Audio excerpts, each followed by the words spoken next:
What'd you think of Gabriel? What have you thought of Gabriel? Two starts, and how concerning is it that you dropped him back? I think it was 58 times. That never Yeah, sounds like a man. good idea, especially in Pittsburgh.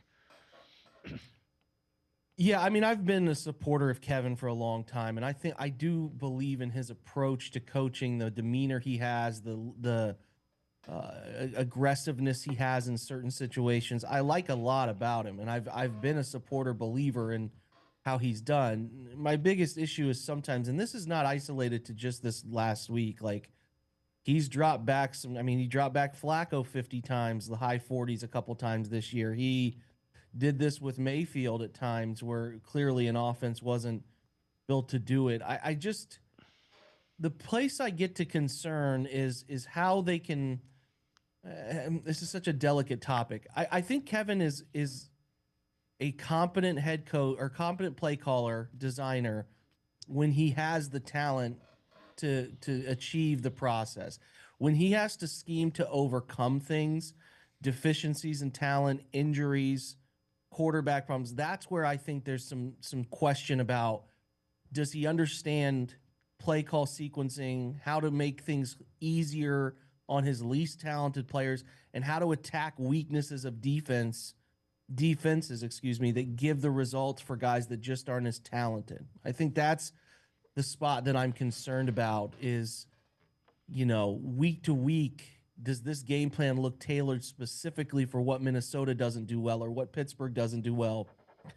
And I would just say Gabriel is a young quarterback. I know he's not young compared to guys who come out of college, but he's still young, and the NFL is still new to him. And coming off of a trip to London, going to a place that's a house of horrors for Cleveland, and it's hard in general to win in Pittsburgh for anybody. To drop him back 58 times, throw 52 attempts, and only use play action on 5 dropbacks of that entire group is as malpractice a situation as I've seen them have here in the entire 5 years they've done this, or maybe now year six. I do not understand. Like, I put it this way: if you go watch how the Steelers played with their their process and scheme, they treated Aaron Rodgers in that offense like they were being operated by a rookie named Dillon Gabriel. While I thought the Browns operated their offense in the belief that they had prime Aaron Rodgers because they put an unbelievable amount of stress on that young man, and it's not going to get good results. The situation where you're either playing Dylan or Shador, and the only way this finds success with guys who are pegged to be third and fifth round picks and not the most talented, not the cream of, and even any rookie coming in right away. There's the rare exceptions, but most of them right away. You've got to prop them up. You've got to make life as easy on them as possible. And that's where you can find some success stories like a Brock Purdy or a Dak Prescott or a Russell Wilson, these guys who have found success as middle or even late round picks, or because they entered into teams and offenses that elevated them, made their life easier.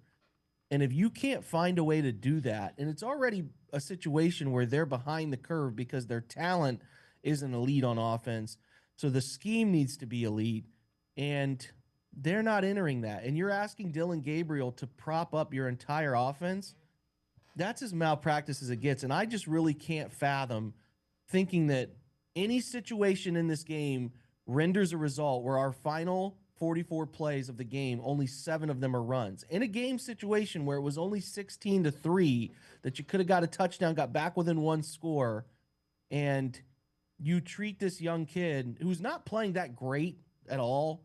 He's been uneven. The accuracy hasn't been as good as I would like it to be, right? Some of the downfield decision making hasn't been as good as I would like it to be. But you are making life, for lack of a better word, just hell on this young man. And that's concerning because it's especially concerning when you think about drafting Ty Simpson, Mendoza, Dante Moore. Are they going to make life easy on those guys to come into the league and be propped up and be helped and be guided and not said, hey, well, we took this kid third overall. Let's drop him back 52 times in week 6 in Pittsburgh.